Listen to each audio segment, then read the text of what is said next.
Vamos receber o procurador do Estado de São Paulo, Dr. Keider Loyola, que falará sobre inteligência artificial e a justiça.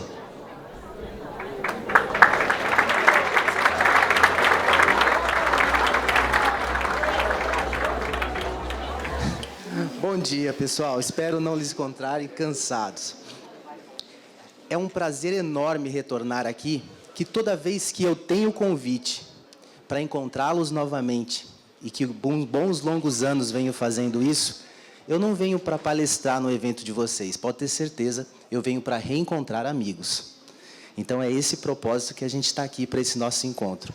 E qual que é a nossa identidade hoje? O nosso propósito? As pessoas que me precederam trataram muito desse tema, e cada um da sua forma, tratando seja por alterações legislativas, seja por posicionamentos de CNJs, posicionamentos críticos, algumas disposições positivas, mas algo que não se nega aí, que está diante dos nossos olhos hoje, porém é algo que já vem sendo sabatinado desde a alteração do Código de Processo Civil, aliás, até mesmo já anunciado, quando já pronunciada a Emenda Constitucional 45, quando impunha lá nos seus fundamentos celeridade e economia processual, já apontou um sistema de eficácia, e assim o fez lá depois, com a criação do novo Código de Processo Civil. Até então não era procurador em São Paulo, era procurador parlamentar. Foi nessa época, inclusive, conheci o Ed e toda a trupe amiga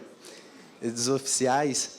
E, inclusive, nesses momentos foi a época que eu mais vi a luta dos oficiais de justiça no Congresso Nacional. Apesar de que vocês encontram seus membros muitas vezes em momentos assim de confraternização, mas não imagina nos tempos os momentos dolorosos que são esses momentos críticos dentro de um Congresso Nacional, na hora que você bate na porta de um deputado, na hora que você bate na porta de uma bancada. Eu, então, enquanto procurador de carreira parlamentar lá dentro, eu vi o grande sacrifício da federação e de várias outras classes, e confesso que muitos outros estados, muito mais acalantados, mas outros com grande representatividade. E por que eu falo? Participei enquanto, lá em 2015, no Código de Processo Civil, junto lá com o Fux, para a criação do novo CPC, e eu falo que o nome, a figura, cargo, oficial de justiça, apesar de pouco comentado no Código, mas muito se falava nos bastidores para dentro de um balcão. E o que se falava? Toda vez que se colocava como oficial, como uma função essencial da justiça, é isso que briga muito, e brigava muito o Edivaldo na época lá no Congresso Nacional, para tentar implementar isso como a essencialidade do oficial de justiça, muito se falava, não, ali a compreensão é como executor de mandados. Olha só a interpretação. Quando foi falado aqui, a colega de vocês, Sergipe, não foi? Eu lembrei exatamente disso. Enquanto muitos colegas delas no Estado imaginaram, não, mudou a nomenclatura do cargo. Não, senhores, mudou o verbo. Mudou o verbo, mudou a conduta, mudou a postura. E vocês, ali naquele Estado, foi tirada a coloração do cargo para isso, porque essa identidade ela foi tirada de vocês. Muitas vezes, e entenderam muitos parlamentares que, principalmente, o próprio Poder Judiciário, quando o Tribunal de Justiça regulamenta as suas disposições, eles viram, identificaram que, se eles, nas entrelinhas, mudarem algumas informações, é muito mais fácil do que bater de frente. E, infelizmente, não só o oficial de justiça, mas muitas outras classes sofrem com esse ataque silencioso.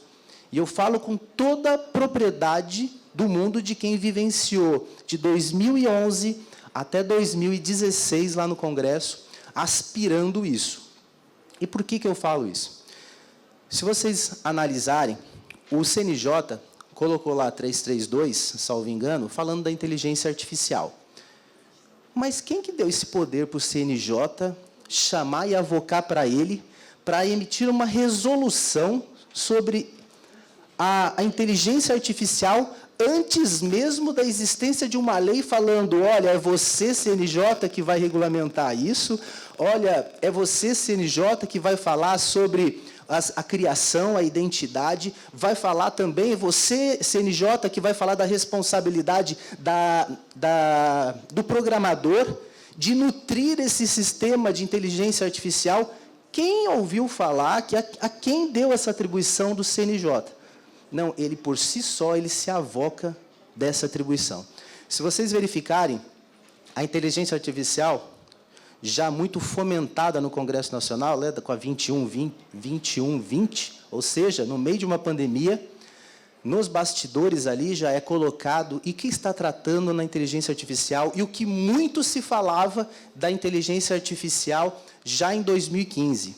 Senhores, não é nenhuma novidade para quem está atuando isso hoje. Por que eu falo que não é? Já se falava que com a inteligência artificial, 40% de erros seriam suprimidos melhores do que uma decisão feita por um próprio juiz. A inteligência artificial reduziria o erro em 40%. E falava-se também, configurando, olha só, naquele grupo que ali estava, tratando sobre o novo Código de Processo Civil, inclusive, tratando o oficial de justiça sempre na figura de executor de mandados, ou seja, já reconhecendo como tal, tirando a figura como vocês assim se consideram, e eu também assim, como uma função essencial da justiça, mas ele retira essa característica, coloca uma figura como executor de mandados e fala o seguinte, 80% das atribuições dos oficiais de justiça vão ser muito mais satisfativas e muito mais céleres se executadas por atividades da inteligência artificial. Olha as informações. Existe uma pessoa chamada Daniel Cano, que foi muito cobrado, ele se apresentou desde 2015, ele vem falando muito disso, ele é uma autoridade a respeito, escuta-se muito ele, e isso, senhores, vem acontecendo numa avalanche que, vou lhe afirmar, já não tem mais como segurar. Já não tem como segurar. A figura do juiz robô já está presente. Se vocês olharem, vocês conhecem o Vitor, né, que está lá no STF. O Vitor já existe antes mesmo da lei. E olha só, mas existe até uma resolução do CNJ antes mesmo da lei? Olha, o STJ, então, já se titularizou de legislador ordinário, avocando essa responsabilidade, falando assim, ó, lestat samoa. É assim o fez. Olha só que coisa interessante. Nós temos aí, dentro desta resolução, mais uma orientação, porque o STF já tinha aplicação desse Vitor, que é esse sistema de inteligência artificial, em que fala daqueles processos repetitivos, súmulas vinculantes, repercussão geral, e ele decide. Por quê? Porque o STF está falando assim, estou cansado demais, está vindo 10 mil processos por mês, 80 mil processos por ano, não, e só para 11 ministros. Não são 11 ministros, atrás deles tem muita gente. Aliás, não sei se vocês sabem, é repassado bilhões por ano para o STF para pagar os seus funcionários e a sua alimentação, muito bem saudável, diga-se de passagem. Mas, olha só que promissor. Para uma justificativa que são apenas 11 ministros, utiliza-se o Vitor, e eu vou falar de um caso prático. Recentemente, o Estado de São Paulo discutiu sobre os honorários públicos de procuradores, porque lá a gente ultrapassa o teto para receber além dos vencimentos. Além disso, e o que eu fiz? O Ministério Público de São Paulo, Claudinho, o Kleber conhece bem essa situação, acionou, lógico, a figura da administração pública, porque a Procuradoria do Estado não tem que ficar recebendo honorários, não. E ainda, além de não receber, não tem que sequer ultrapassar o teto. Inclusive, foi eu, a pessoa, como procurador, que fez a resposta. E eu fui recorrendo, lógico, o Tribunal de Justiça deu uma bordoada na gente, inclusive suspendeu o recebimento. O processo foi, na verdade, o controle ali de constitucionalidade via difuso, inclusive, surgiu via difuso, Bom, bateu-se às portas do STF, eu recorri, e o que o Vitor falou? Keider, aqui não, negão, sai. Aqui não. Aqui você não vai entrar. Ah, é, Keider? Por que não? Eu falei assim, né? Eu até fui despachar diretamente com o Fux. Eu falei assim, olha, o Vitor comeu uma bola aqui. Por que o Vitor comeu uma bola? As decisões, vocês sabem que o processo de inteligência artificial, ele não é software, ele não é hardware. Por que não é, Keider?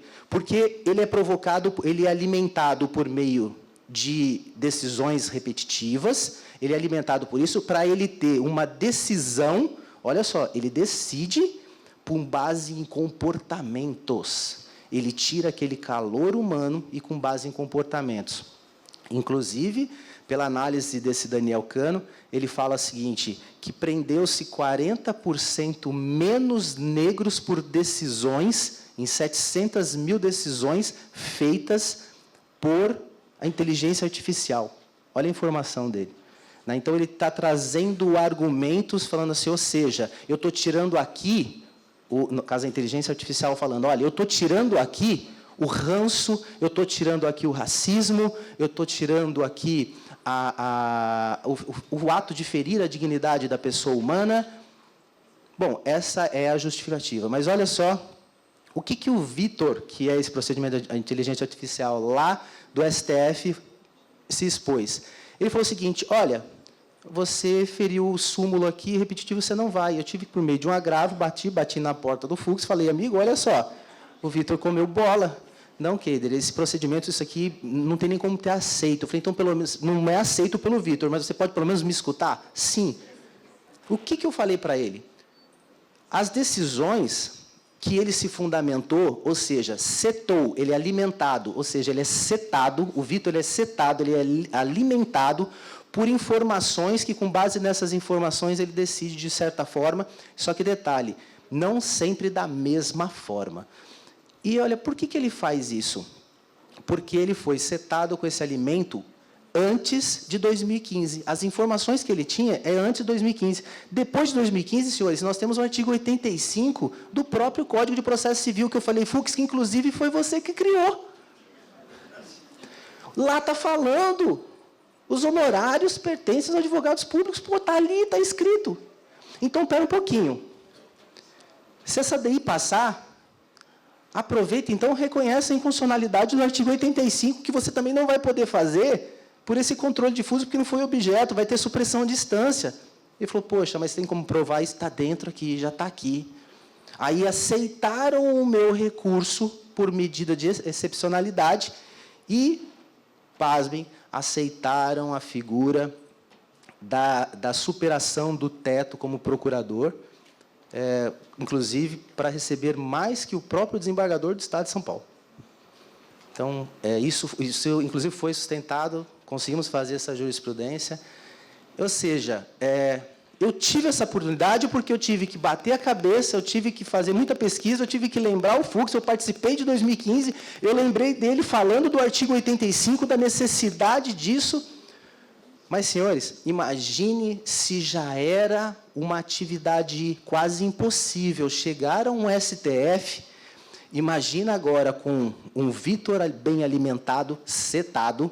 Imagine os senhores, o Vitor agora, com empossado da resolução 332 do CNJ. Imagine agora o Vitor com base no marco legal da inteligência artificial saindo agora do Congresso Nacional. Então, vejam a preocupação que a gente tem aqui. E veja bem também, senhores, olha só o que esses estudos falaram. O Vitor, não é necessariamente só o Vitor, mas cada estado vai poder criar o seu, mas eu acredito que eles vão fazer uma unificação. Vejam bem, se a gente vai ter esse sistema de alimentação para trazer, na verdade, uma substituição de comportamentos humanos, isso muito me assusta, porque lá em 2015, eu participei de uma palestra, 2016, lá nos Estados Unidos, lá no Vale do Silício, e quem estava falando ali era Elon Musk. Ele não era tudo o que era hoje, mas já era muito. E ele deixou bem claro para a gente, e ele falou muito sobre inteligência artificial, porque pouco se falava, e ali falava muito sobre isso lá no Vale do Silício. E ele falou, em decorrência, olha a informação que ele falou, em decorrência do segredo que me cabe diante das minhas empresas, que eu não posso falar, mas eu imploro para todos vocês aqui que vão repercutir no país de vocês, não deixem isso seguir adiante, vocês não sabem o que lhes esperam. Olha só o medo que ele jogou em todo mundo. Mas eu não posso lhes contar, porque eu vou estar ferindo comprometimentos que eu assumi de não revelar. Mas eu posso repassar o medo que eu tenho. Olha só a importância. Só que, senhores, por falta de conhecimento, isso está vindo um atropelo. Por exemplo, a súmula 7, lá em São Paulo, súmula 7, para conseguir fazer um processo, subir no STJ... Meu amigo, que dificuldade terrível. Eu não sei como está aqui no Rio. Mas é uma aventura. É um desafio. É algo impossível. A atividade do... Vocês me imaginem, vocês apenas como que estão sendo tolhidos das suas atividades, enquanto na sua descrição dos seus cargos. Não pense isso. Pensem também que não são únicos. Os delegados de polícia estão sendo sabatinados também. Cada vez mais retiram-lhes as suas atribuições. Só que uma coisa, vocês não discutem, que é o principal de tudo. Vocês têm que ver, para um pouquinho, para alterar a legislação, tinha que ter sido, por exemplo, de Pernambuco que eu acompanhei, Pernambuco não, Sergipe, eles fizeram por meio de lei ordinária. Será que não teve uma pessoa no estado inteiro que sabia que tinha que ser por lei complementar a alteração desse cargo? Pelo amor de Deus! Ela já tem vício de formalidade, ela já nasceu morta, essa alteração. Então, já caberia aí alguém a gritar, já pelo próprio vício de iniciativa do projeto de lei, já teria vício. Bastasse isso, senhores. Se eu atribuir mais atribuições de um cargo, que atribuições essas que já faz parte de outro, o próprio STF falou, é inconstitucional, não pode. É o mesmo STF falando que não pode. Agora eu pergunto, por que o pessoal de Sergipe não continuou lutando, não entrou com pedido de ADI e não bateu no STF, porque o STF falou para vocês, gente aí de Sergipe, vocês têm direito, por que vocês não bateram na porta do STF? Vocês silenciaram, vocês calaram, ficaram indignados, mas silenciaram. Então, senhores, a ideia é, estou indignado, estou insatisfeito, sim, mas o que vocês estão fazendo por isso? O que a classe está fazendo por isso?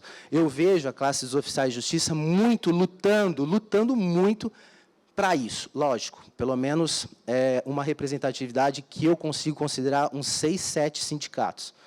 E a federação, no máximo. Mas eu vejo com muita representatividade. E o mais engraçado, quando eu vi o Edivaldo lá, e lá que eu o conheci, ele, por mais que outros estados sequer o suportavam, porque o Edivaldo, vocês sabem, ou você ama ou você odeia.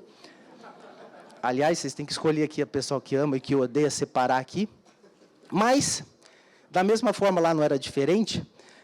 Mas imagine vocês, ele ia lá pedir, inclusive, para aqueles que odiavam. Foi aí que eu comecei a admirar. Eu falei assim, não, além de louco, ele fala uma coisa importante, né? Mas é uma pessoa bacana.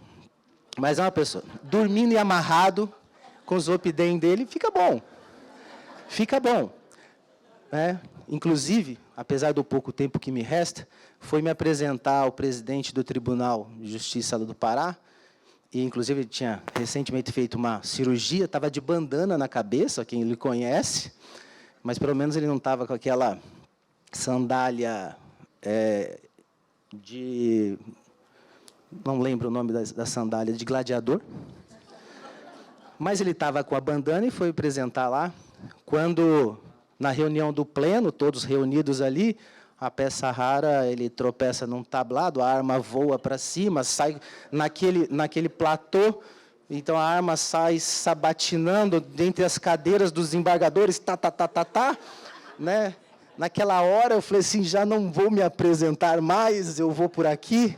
Né? Você imagina ali o pleno reunido, aquela satisfação, olhando para ele, imaginando, lógico, essa arma vai disparar, vai matar alguém, né? Preciso eu sair imediatamente daqui, né? Então, são grandes emoções vivenciadas ao lado desta pessoa. E é com este mesmo calor, não artificial, que ele faz as suas lutas. Eu vejo recentemente ele afastando-se de uma maneira mais técnica dessas atividades, tomar conta de algumas coisas, mas eu vejo que isso está ligado a ele, porque mesmo não fazendo parte, ele continua ali dando os seus pitacos, fazendo, buscando. Isso daí é algo que me encanta, nutri muita amizade por ele. Isso sempre é um grande irmão para mim. Confesso que, quando lhe conheci lá no Congresso Nacional, as pessoas falavam assim, ih, aquele rapaz está chegando. Aí ele ia pedir o espaço, o salão verde, para algum evento, alguma coisa. Ninguém tinha coragem de falar, não, sabe por quê? Ele ia de novo, ia de novo, ia de novo, ia de novo, não, ia de novo, até não adiantava falar não. Então, isso acontecia muito. Senhores, e eu falo isso com muita propriedade, isso me assustou muito. Inclusive, tratava-se muito de uma situação de nos tornarmos escravos. Isso foi falado, e se isso se torna escravos, olha a preocupação, que foi citado, inclusive, por uma pessoa, e ele citava esse verso de Castro Alves, Navio Negreiro, e falava daquele desejo de liberdade, de um sistema que, num silêncio oculto, aprisionava pessoas. E uma pessoa lá foi sustentar isso e sustentou esse verso, e absolutamente ninguém, inclusive todas aquelas pessoas do ECPC mesmo, inclusive esse Daniel Cano presente, ele não escutou isso. Mas ele falava de um sonho de liberdade, que esse é uma parte do livro de Navio Negreiro, de Castro Alves, que falava o seguinte, eu sou como uma garça triste que vive à beira do rio. As orvalhadas da noite me fazem tremer de frio. Me fazem tremer de frio como os zumos da lagoa. Feliz é o arapão errante, que é livre, que livre voa, que é livre, que livre voa, para as baúnas do seu ninho, e nas braúnas da tarde vai tomando o seu caminho. Então, isso me toca, porque a nossa sociedade tem por escravo aquele ato de 1500 para cá, que a gente conhece, as nossas estruturas, mas a nossa civilização tem por escravos de algo, de sistemas, de governo, diversas formas. Agora, como a gente tem comportamentos, a gente tem condições e mais expressões, a forma de aprisionamento e de escravização, ela é só apenas diferente. Mas os senhores estão presos por muitas coisas. Quantos dos senhores, e a inteligência artificial já lhe permite isso, o senhor faz um comentário, nossa, eu estou precisando de dentista, daqui a pouco uma propaganda do Google falando assim, tudo bem? Né? Isso acontece muito. E são situações em que nós estamos sendo vigiados o tempo inteiro. Ministério Público, espere, vai bater na sua porta também. Já bateu na sua porta.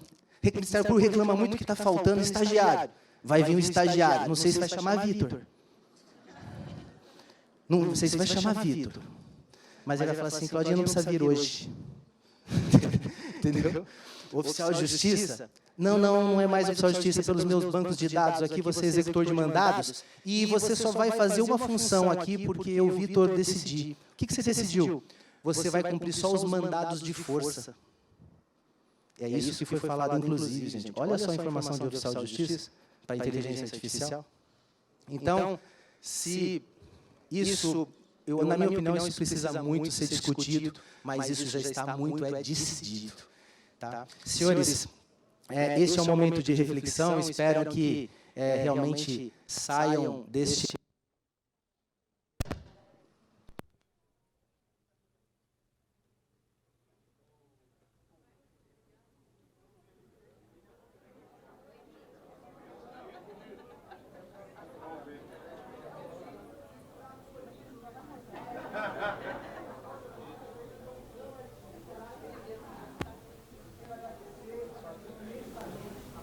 dos senhores, espero que esse sonho de liberdade deve ser sempre presente a vontade de luta esteja sempre ali, marcante na vida de vocês. Um forte abraço, um beijo carinhoso e aguardo vocês à noite.